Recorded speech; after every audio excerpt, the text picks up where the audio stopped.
Hello ನಮಸ್ಕಾರ ಸ್ನೇಹಿತರೆ. ನಿಜವಾಗ್ಲೂ ಇಲ್ಲಿ ಮದನ್ ವಿಜಯಾಂಬಿಕಾ ಮಗನೇ ಅಲ್ವಾ? ಹಾಗಿದ್ರೆ ಇಲ್ಲಿ ಮದನ್ನ ತಂದೆ ತಾಯಾರು, ವಿಜಯಾಂಬಿಕಾನ ಕರಾಳ ಇತಿಹಾಸ ಏನು, ವಿಜಯಾಂಬಿಕಾ ಹುಟ್ಟಿಟ್ಟ ಸತ್ಯ ಏನು, ಇದೆಲ್ಲವನ್ನ ಕೂಡ ತಿಳ್ಕೋಬೇಕು ಅಂದರೆ ಈಗಲೇ ನಮ್ಮ ಈ ಚಾನಲ್ನ ಸಬ್ಸ್ಕ್ರೈಬ್ ಮಾಡಿ, ಹಾಗೆ ಒಂದು ವಿಡಿಯೋವನ್ನು ಪೂರ್ತಿಯಾಗಿ ನೋಡೋದನ್ನು ಯಾವುದೇ ಕಾರಣಕ್ಕೂ ಕೂಡ ಮರಿಬೇಡಿ.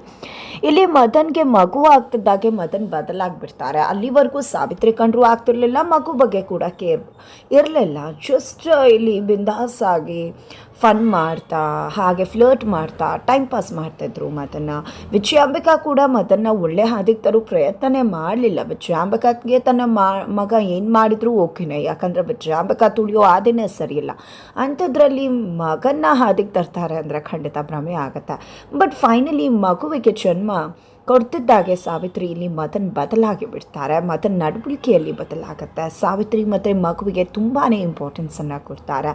ಅದರಲ್ಲೂ ತನ್ನ ಹೆಂಡತಿ ಆಸೆಯನ್ನು ಈಡೇರಿಸಬೇಕು ಅಂತ ಕೂಡ ಯೋಚನೆ ಮಾಡ್ತಾರೆ. ಇದೆಲ್ಲದಕ್ಕೂ ಕೂಡ ಕಾರಣ ಶ್ರಾವಣಿ ಅಂತ ಹೇಳ್ಬೋದು. ಬಿಕಾಸ್ ಶ್ರಾವಣಿ ಇಲ್ಲಿ ಮದನ್ನ ತನ್ನ ಒಂದು ವಿರುದ್ಧ ಪಿತೂರಿ ಮಾಡಿ ಜೈಲಿಗೆ ಕಳಿಸ್ಬೇಕು ಅಂತ ಅಂದ್ಕೊಂಡು ಪ್ಲ್ಯಾನ್ ಮಾಡಿದರೂ ಕೂಡ ಆತನಿಗೆ ಮಗು ಆಗ್ತದ್ದಾಗೆ ಮಗು ಅಪ್ಪನನ್ನು ಮಿಸ್ ಮಾಡ್ಕೋಬಾರ್ದು, ಮಗು ಹುಟ್ಟಿದಾಗ ಅಪ್ಪ ಜೈಲಲ್ಲಿರೋದು ಚೆನ್ನಾಗಿ ಕಾಣಿಸೋದಿಲ್ಲ ಅಂತ ಹೇಳಿ ಯೋಚನೆ ಮಾಡಿ ಮದನನ್ನು ಜೈಲಿಂದ ಬಿಡಿಸಿರ್ತಾರೆ. ಬಟ್ ಅದೇ ಸಮಯದಲ್ಲಿ ಅಮ್ಮ ವಿಜಯಾಂಬಿಕಾ ಮದನ್ನ ತನ್ನ ಒಂದು ರಾಜಕೀಯ ದಾಳವಾಗಿ ಬಳಸ್ಕೊಳ್ಳೋದಕ್ಕೆ ಮುಂದೆ ಹಾಕ್ತಾರೆ.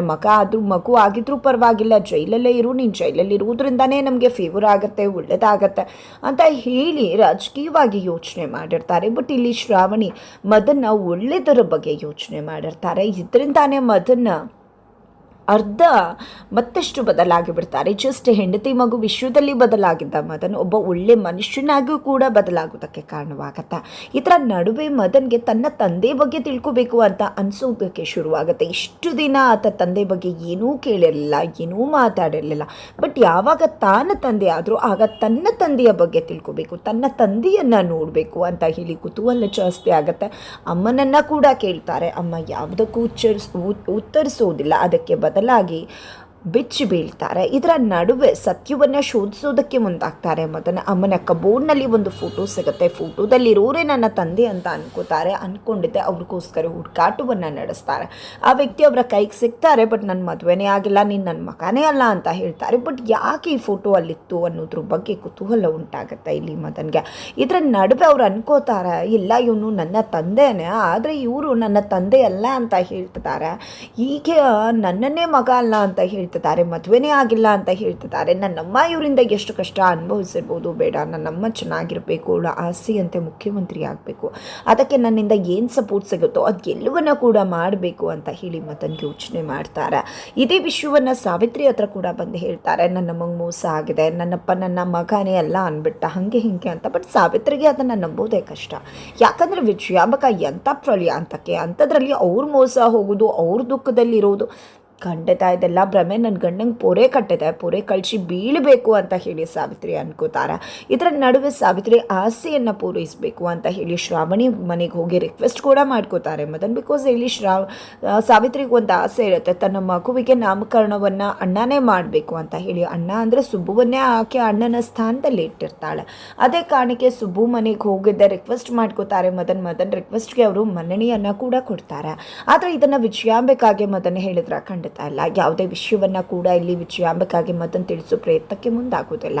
ಇಲ್ಲಿ ಎಲೆಕ್ಷನ್ ಕ್ಯಾಂಪೇನಿಗೆ ಬಾ ಅಂತ ಹೇಳಿದ್ರೆ ಸ್ವಲ್ಪ ನಾನು ಬಿಸಿ ಇದ್ದೀನಿ, ಸಾವಿತ್ರಿಗೆ ಹುಷಾರಿಲ್ಲ, ಕರ್ಕೊಂಡು ಹೋಗಬೇಕು ಅಂತ ಸುಳ್ಳು ಹೇಳುತ್ತೆ. ಸುಬ್ಬು ಮನೆಗೆ ಮಗು ಜೊತೆ ಎಂಟ್ರಿ ಕೊಡ್ತಾರೆ. ಅಲ್ಲಿ ನಾಮಕರಣ ಸಂಭ್ರಮದ ಕಾರ್ಯ ನಡೀತಾ ಇರುತ್ತೆ. ಇದರ ನಡುವೆ ವಿಜಯಾಂಬಿಕಾಗೆ ಅವರ ಕಡೆಯವರಿಂದ ಮದನ್ ವಿಷಯ ಗೊತ್ತಾಗುತ್ತೆ. ಮಗು ನಾಮಕರಣ ಮಾಡ್ತಿದ್ದಾರೆ, ಸುಬ್ಬು ಮನೆಯಲ್ಲಿದ್ದಾರೆ, ಎಲ್ಲ ವಿಷಯ ಕೂಡ ಗೊತ್ತಾಗ್ಬಿಡುತ್ತೆ ವಿಜಯಾಂಬಿಕಾ. ಆದರೆ ನೇರವಾಗಿ ಪ್ರಶ್ನೆ ಮಾಡ್ತಾರೆ ಮದನ್ನನ್ನು ಖಂಡಿತ ಇಲ್ಲ.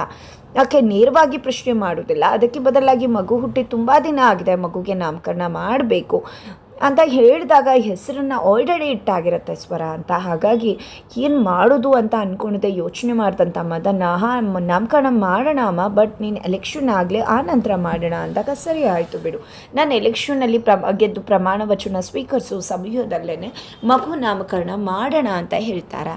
ಆದರೆ ನಾವು ಮಗುವಿಗೆ ಆಲ್ರೆಡಿ ಒಂದು ಹೆಸರಿಟ್ಟಿದ್ದೇವಮ್ಮ ಸ್ವರ ಅಂತ ಹೇಳಿದ ತಕ್ಷಣ ಇಲ್ಲಿ ವಿಜಯಾಂಬಿಕಾ ಏನಿದು ಸ್ವರ ಅಂತ, ನೀನು ಫಾರಿನ್ನಲ್ಲಿ ಓದ್ಕೊಂಡು ಬಂದಂಥ ಹುಡುಗ ಇಂಥ ಹೆಸರೆಲ್ಲ ಏನಾಗಿದೆ ನಿನಗೆ, ಯಾಕೆ ಈ ರೀತಿ ಇತ್ತೀಚೆಗೆ ಎಮೋಷನ್ ಆಗಿ ಬಿಹೇವ್ ಮಾಡ್ತಿದೆ, ಎಮೋಷ್ನಲ್ ಆಗಿ ಅಂತ ಕೂಡ ಪ್ರಶ್ನೆ ಮಾಡ್ತಾರೆ. ಇಲ್ಲಮ್ಮ ಸಾವಿತ್ರಿ ಅನ್ನೋ ಹೆಸರಲ್ಲಿ ಸರ್ವರ್ ಈ ಮೂರೂ ಇದೆ, ಹಾಗಾಗಿ ಆ ಒಂದು ಹೆಸರನ್ನು ಇಟ್ಟಿದ್ದೀವಿ ಅಂತ ಹೇಳಿಬಿಡ್ತಾರೆ.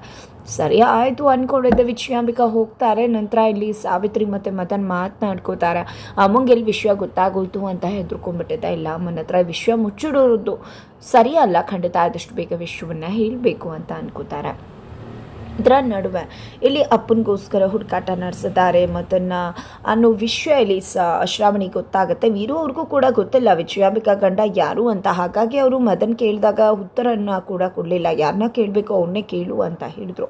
ಈಗ ಇಲ್ಲಿ ಶ್ರಾವಣಿ ಮದನ್ಗೆ ಮೋಸ ಆಗ್ತದೆ. ಖಂಡಿತವಾಗ್ಲೂ ಅವನಿಗೆ ಅವನ ಹೆತ್ತೋರ ಬಗ್ಗೆ ತಿಳ್ಕೊಳ್ಳೋ ಒಂದು ಅಧಿಕಾರ ಇದ್ದೇ ಇದೆ ಅಂತ ಹೇಳಿ ಅವರ ತಂದೆಯನ್ನು ಹುಡುಕಿಸ್ಲಿಕ್ಕೆ ಶ್ರಾವಣಿ ಮುಂದಾಗ್ತಾಳೆ. ಎಲೆಕ್ಷನ್ ಡ್ಯೂಟಿ ಮಾಡ್ತಾನೆ. ತನ್ನ ಗಂಡನ ಮುಖಾಂತರ, ಮಾವನ ಮುಖಾಂತರ ಮದನ್ನ ಹೆತ್ತವರನ್ನ ತಿಳ್ಕೊಳ್ಳೋದಕ್ಕೆ, ಅವರ ತಂದೆಯ ವಿಷಯವನ್ನು ತಿಳ್ಕೊಳ್ಳೋದಕ್ಕೆ ಮುಂದಾಗ್ತಾರೆ. ಆಗ ಒಂದು ದೊಡ್ಡ ಸತ್ಯ ಹೊರಬೀಳುತ್ತೆ. ಅದು ಬೇರೆ ಏನೂ ಅಲ್ಲ, ಇಲ್ಲಿ ಇರ್ತಕ್ಕಂಥ ವಿಜಯಾಂಬಿಕಾ ಮದನ್ ಅಮ್ಮನೇ ಅಲ್ಲ ಅಂತ ಹೇಳಿ. ನಿಜಕ್ಕೂ ಅದು ಒಂದು ದೊಡ್ಡ ಶಾಕೇ ಆಗಿರುತ್ತೆ. ಇಲ್ಲಿ ಮದನೇ ಹೆತ್ತಮ್ಮ ವಿಜಯಾಂಬಿಕಾ ಅಲ್ಲ ಅಂದರೆ ಹಾಗಿದ್ರೆ ಅವ್ರಿಗೆ ಹೆತ್ತಮ್ಮ ಯಾರು? ಮದನ್ ಯಾಕೆ ತನ್ನ ಮಗ ಅಂತ ವಿಜಯಾಂಬಿಕಾ ಕರ್ಕೊಂಡು ಬಂದಿತ್ತು? ಇದರಿಂದ ಏನಾದರೂ ಇರಬಹುದಾ? ಇಲ್ಲ, ಆಕೆ ಕುತಂತ್ರವನ್ನು ಹೊರತೆಗೆದು ಇಲ್ಲಿ ಮದನ್ಗೆ ಸತ್ಯ ನ್ಯಾಯವನ್ನು ದೊರಕಿಸ್ಕೊಡ್ಬೇಕು, ಜೊತೆಗೆ ವಿಜಯಾಂಬಿಕಾ ಮಾಡಿದ ಕರ್ಮಕ್ಕೆ ಶಿಕ್ಷೆಯನ್ನು ಅನುಭವಿಸಬೇಕು ಅಂತ ಹೇಳಿ ಶ್ರಾವಣಿ ಯೋಚನೆ ಮಾಡ್ತಾರೆ. ಹಾಗಾಗಿ ಮದನ್ಗೆ ವಿಷಯ ತಿಳಿಸ್ಬೇಕು ಅಂತ ಮದನನ್ನು ಕರೆಸ್ಕೋತಾಳೆ. ನೀನು ಯಾರಿಗೋಸ್ಕರ ಕಷ್ಟಪಡ್ತಿದ್ಯೋ, ಯಾರಿಗೋಸ್ಕರ ಇಡೀ ಜೀವನನೇ ಸ್ಯಾಕ್ರಿಫೈಸ್ ಮಾಡ್ತಿದ್ಯೋ ಅವರು ನಿನ್ನ ತಾಯಿ ಅಲ್ಲ, ವಿಜಯಾಂಬಿಕಾ ನಿನ್ನ ಅಮ್ಮ ಅಲ್ಲ ಅಂತ ಹೇಳ್ತಾರೆ. ಅದನ್ನು ನಂಬೋದು ಕಷ್ಟ ಆಗುತ್ತೆ ಮದನ್ಗೆ. ಇಲ್ಲ, ನಾನು ನಿನ್ನನ್ನು ನಂಬೋದಿಲ್ಲ. ಯಾಕೆ? ನಾನು ಜಸ್ಟ್ ನಿನ್ನ ಮನೆಗೆ ಬಂದು ನಾಮಕರಣಕ್ಕೆ ಬಂದಿದ್ದೆ ಅನ್ನೋ ಕಾರಣಕ್ಕೆ ಇಷ್ಟೆಲ್ಲ ಮಾತಾಡ್ತಿದ್ದೆ, ರಿಕ್ವೆಸ್ಟ್ ಮಾಡಿಕೊಂಡೆ ನಾಮಕರಣದ ವಿಷಯವಾಗಿ ಅಂತ. ಅದು ಜಸ್ಟ್ ಮಗು ವಿಷಯದಲ್ಲಿ ಅಷ್ಟೇ. ಅದನ್ನು ಬಿಟ್ಟು ನಿಮ್ಮ ಮೇಲಿರೋದು ನನಗೆ ಯಾವುದೇ ಒಪಿನಿಯನ್ ಬದಲಾಗಿಲ್ಲ. ನಾನು ನಮ್ಮನೆ ಎಲೆಕ್ಷನಲ್ಲಿ ಗೆಲ್ಲಬೇಕು, ಅಮ್ಮನ ಜೊತೆ ಇರೋ ನಾನು ನಿನ್ನ ಪರ ಬರಬೇಕು, ಅಮ್ಮನ ಸೋಲಿಸ್ಬೇಕು ಅಂತ ಈ ರೀತಿ ಪಿತೂರಿ ಮಾಡ್ತಿದ್ದೆ ಅಲ್ವಾ? ನೀನು ಪಿತೂರಿ ಯಾವುದು ವರ್ಕೌಟ್ ಆಗಲ್ಲ ಅಂತ ಹೇಳ್ತಾರೆ. ಇಲ್ಲ ಮದನ್, ನಾನು ಹೇಳ್ತಿರೋದು ನಿಜಾನೇ.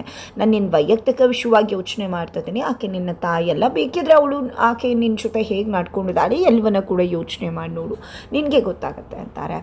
ಈ ಕಡೆ ಅಲ್ಲೇನೂ ಅಲ್ಲ ಅಂತ ಬಂದರು, ಬಟ್ ಇಲ್ಲಿ ಮನಸ್ಸಲ್ಲೂ ಪ್ರತಿ ಕ್ಷಣದಲ್ಲೂ ಕೂಡ ಅದೇ ವಿಷಯ ಗುನ್ಗುನಿಸ್ತದೆ ಮದನ್ಗೆ. ಹಾಗಾಗಿ ಅಮ್ಮನ ತೊಡೆ ಮೇಲೆ ಹೋಗಿ ಮಲ್ಕೊಂಡ್ರೆ ನನಗಿದೆಲ್ಲ ಇಷ್ಟ ಆಗೋದಿಲ್ಲ, ಹೊಟ್ಟೋಗ್ಬಿಡು ಅಂತ ಹೇಳೋದು, ಜೈಲಲ್ಲಿದ್ದಾಗ ಬಿಡಿಸ್ದೆ ಕರ್ಕೊಂಡು ಹೋಗದೆ ಹೋಗೋದು, ಇದು ಎಲ್ಲವನ್ನ ಕೂಡ ನೋಡಿದಂಥ ಮದನ್ಗೆ ಇಲ್ಲ ಶ್ರಾವಣಿ ಸುಳ್ಳು ಹೇಳ್ತಿದ್ದಾಳೆ, ಅವಳ ಮುಂದೆ DNA ಟೆಸ್ಟ್ ರಿಪೋರ್ಟ್ ಇಟ್ಬಿಡೋಣ, ಆಗ ಖಂಡಿತ ಅವಳೇ ಮುಚ್ಕೋಬೇಕಾಗತ್ತೆ, ಅವಳ ಮುಖವಾಡ ಆಚೆ ಬರುತ್ತೆ ಅಂತ ಅಂದ್ಕೊಂಡಿದ್ದೆ. ಅಮ್ಮನ ಒಂದು ಕೂದಲನ್ನು ತೊಗೊಂಡು DNA ಟೆಸ್ಟ್ಗೆ ಅಂತ ಹೇಳಿ ಮದನ್ ಹೋಗಿದ್ದಾರೆ. ಏಕೆ ನನ್ನ ತಾಯಿನೇ ಅಂತಕ್ಕಂಥ ಒಂದು DNA ಟೆಸ್ಟನ್ನು ಮಾಡಿಕೊಡಿ ಅಂತ ಹೇಳಿ ಕೇಳ್ತಿದ್ದಾರೆ. ಕೊನೆಗೂ DNA ಟೆಸ್ಟ್ ರಿಪೋರ್ಟ್ ಬಂದಿದೆ. ಅದರಲ್ಲಿ ಮದನ್ ವಿಜಯಾಂಬಿಕಾ ಮಗ ಅಲ್ಲ ಅನ್ನೋ ವಿಷಯ ಕೂಡ ಜಗಜ್ಜಾಹೀರಾಗಿದೆ. ಹಾಗಾದರೆ ಅವರ ತಂದೆ ತಾಯಿ ಯಾರು ಅನ್ನೋದನ್ನು ತಿಳ್ಕೋಬೇಕು ಅಂದರೆ ಮುಂದಿನ ವಿಡಿಯೋಗೆ ವೇಟ್ ಮಾಡುವುದನ್ನು ಮರಿ.